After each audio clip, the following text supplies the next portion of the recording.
Hi friends, இன்றைக்கி ஒரு சூப்பரான சப்பாத்திக்கு நான்வெஜ் சைட் டிஷ் பார்க்கலாமா? மட்டன் கீமா மசாலா. இந்த கீமா ரெசிபி நீங்கள் வீட்டில் செஞ்சிங்கன்னா திரும்ப திரும்ப கேட்பாங்க. அவ்வளோ சூப்பராக ஹிட்டான ரெசிபி இது.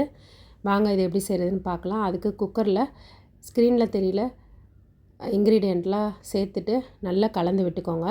நல்லா ஈவனாக கலந்து விட்டுருங்க. அந்த மசாலாலாம் நல்லா அந்த கீமாவில் கோட்டார மாதிரி கலந்து விட்டுக்கோங்க. அரை கிளாஸ் தண்ணி ஊற்றி 3 விசில் வச்சுருங்க.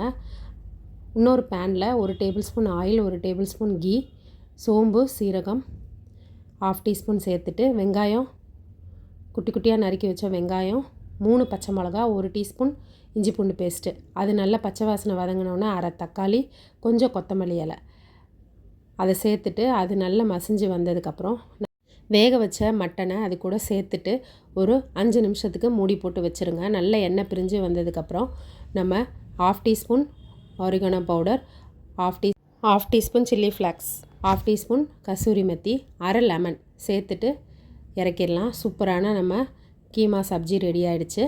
இது சப்பாத்திக்கு ஒரு பெஸ்ட்டு காம்பினேஷனு. நான்வெஜ் காம்பினேஷன்னா இது ரொம்ப பெஸ்ட்டாக இருக்கும். கண்டிப்பாக இதை செஞ்சு பாருங்கள். திரும்ப திரும்ப கேட்பாங்க. Thank you.